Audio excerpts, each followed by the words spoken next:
Пријатели, добар ден и добре дојдовте во уште едно издание и рубрика Прашање и одговори со Јосиф. Моето име, како и што најавив, е Јосиф Дамјанов. Денеска ќе одговараме на 5 прашања. Вкупно има 10, но издвоив 5 затоа што сакам да одвоиме време и да дадеме поголема вредност за луѓето кои што ги поставија тие прашања, и сметам дека поголем дел од вас ќе најдат вредност и ќе ги интересира. За сите кои што се уште можеби лутате како тоа да го направите и како да ги поставите прашањата, може да го направите на профилите на социјалните мрежи. Инстаграм е мрежата на која што најактивно го правиме тоа и кај што има најголема интеракција, но се разбира тука и Facebook, Snapchat, може да го користите и хаштагот AskJosif без разлика на која социјална мрежа тоа најмногу го правите. Како и да е, за да дадеме повеќе време на прашањата, ќе одиме веднаш со првото прашање.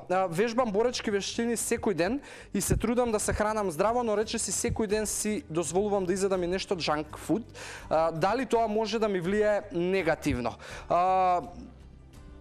Иван, здраво хранење во секој случај не подразбира, кој што го кажав и претходно, не подразбира дека е и правилно, затоа што ти можеш цел ден да јадеш овоше, но прашање е дали тоа е задоволително за тебе, особено кога вежбаш. Друга работа, можеби генетиката ти е добра, па тоа секојдневно јадење на junk food со здрава храна и вежбање ти носи добар резултат.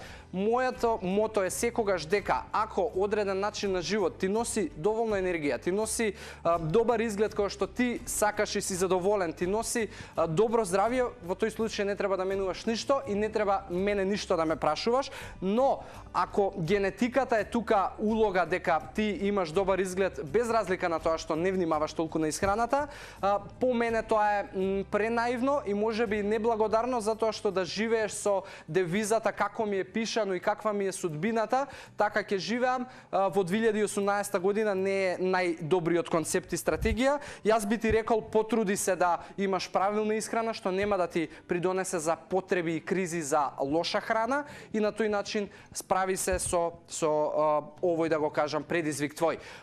Како и да е, ако можам да ти донесам дополнителна вредност, повторно тука се социјалните мрежи за да дооствариме некаква комуникација.